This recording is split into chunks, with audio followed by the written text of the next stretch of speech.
Well, hindi natin maikakaila na talaga namang marami talaga ang may gusto sa credit card na to o sa bangko na to. Kasi yung mga credit cards ng bangko na to, napaka-flexible. Ang daming mga offers, ang daming mga options, shop now, pay later, cash now, pay later. Yung kumbaga, kung ano yung need mo, nakukuha mo talaga sa credit card na to. Para sa akin, nangingibabaw kasi talaga yung mga positive feedback, positive effect sa akin.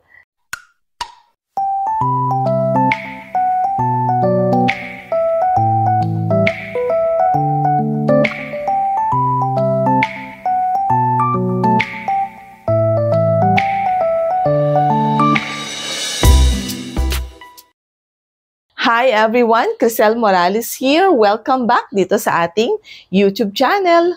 Alright, so let us proceed. Alam ko naman na each of us has his or her own favorite credit card or favorite bank.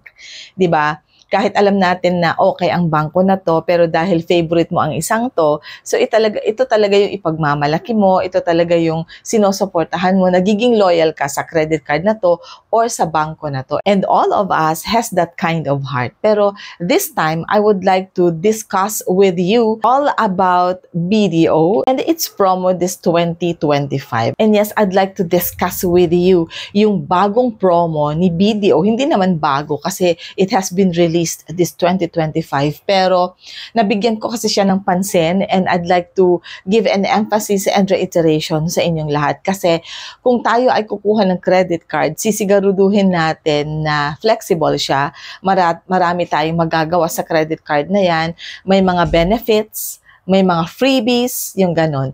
Lalong-lalo na kapag tayo ay mahilig naman talagang mag-shopping, mahilig kumain sa labas. And di ba alam natin na kahit sa mga food chains or sa mga fast food chains, tumatanggap na rin sila ng credit card and debit card and even GCash or GoTime, Maya. Technology-wise, ang bilis na talagang magbayad na kahit wala kang dalang cash. As long as meron silang machine para iswipe yung card mo, then madali na lang talagang magbayad. Ang laki na talaga ng impact ng technology sa atin. Isama mo pa dyan yung mga iba't ibang klase ng e-wallets, meron tayong mga GCash, may GoTime, may Maya, may Tonic, ano pa ba yung dami.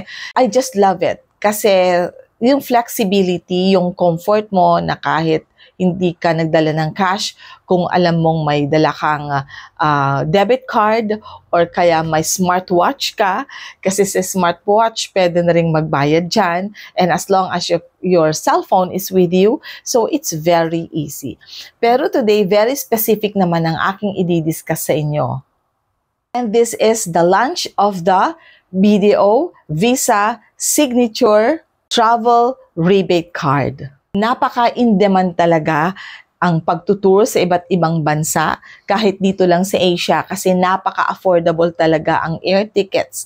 I was looking at the Google last night and even sa Klook and sa Cebu Pacific, and they have very, very affordable air ticket, round trip na yon ha, going to Taipei. And I'm really planning to siguro mamasyal man lang kahit 4 days and 3 nights with my children. And I really want to use a credit card na talaga namang masusulit mo. May mga rebates, may mga promos, may mga perks and all that kind. Kaya nga itong card na to ni BDO makakatulong talaga sa atin para at least we get something out of our spending. And very, very helpful talaga ang credit card na to kasi meron tayong 3% na rebate on overseas and airline purchases. Paggastos natin sa ating air tickets, pag ginamit nating pambayad, pag nag-booking tayo yung ating credit card na ito na nga yung BDO Visa Signature Travel Rebate Card ni BDO, we get 3%. At ang 3% na yan, ang laki na, di ba? And aside from that, meron pang additional 0.3% pag ginamit natin ang card na to. And since international ang card na to, napakababa lang ang forex fee.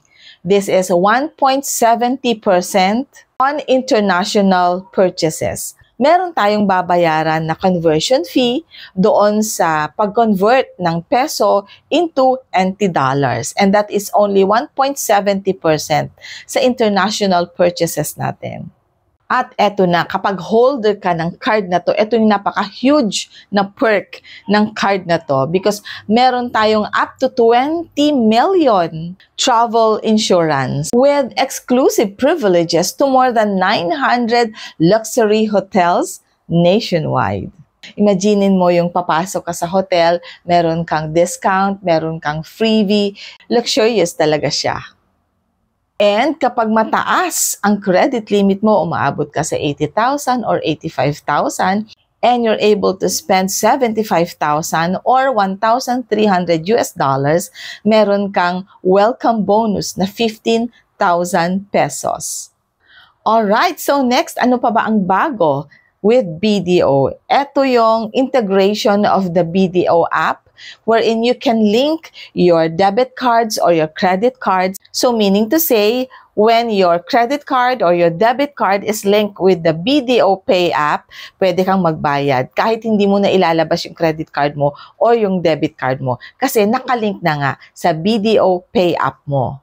And this is comfortable, very, very easy to use. Yung kung baga, hindi ka na magkakalkal sa bag mo at para ilabas lamang yung credit card mo or your debit card mo. Total, hawak-hawak naman talaga natin lahat ang ating mga cellphone kahit saan tayo maglakad, magpunta. So, through your phone, pwede kang magbayad. And this is a great news kasi this 2026, BDO will continue its phygital banking experience through its expansion. So, mas maraming self-service kiosk, international machines, automated teller machines, anywhere. And we also expect this 2026 credit card and digital wallet integration. So, kung baga, mas madali na lang magbayad through QR code. Others like using their smartwatches. So, usong-uso na talaga ngayon ang cardless payment. So, nag-i-improve talaga ang aspect na yan through the BDO. And I hope to see more of what BDO is going to talagang expand bayad. So, na-link ko doon ang aking mga, yung aking GCash and I have 3 cards na na-link doon. Una, yung Union Bank. Pangalawa is yung Security Bank. And then, I think I even linked my GoTime. I'm not sure. So, pwede nang magbayad through that. Hindi mo na kailangan maglabas ng cards. Talaga, it's easy now. It's very easy now. Ilalapit mo lang yung smartwatch mo sa scanner nila o doon sa card reader and then mariread na niya yung card mo na nalink sa smartwatch mo. And you can use that card to pay your purchases. Alright, so hanggang dito na lang po muna tayo for this news kasi baka ma-overwhelm tayong masyado at hindi natin mag-grasp lahat, hindi mag-record lahat, so isa-isa muna. So yun na lang muna ang i-discuss natin for today about BDO. So kapag excited kayo with what I have discussed with you at wala pa kayong credit card with BDO, then you can try to apply. Baka ma-approve kayo and then you will be able to experience more of what I have discussed with you a while ago. So there you go. Maraming salamat po sa inyong lahat. And always remember na kahit anong klaseng pagsubok meron tayo sa buhay, remember one thing, life is beautiful because God is so good. Bye everyone!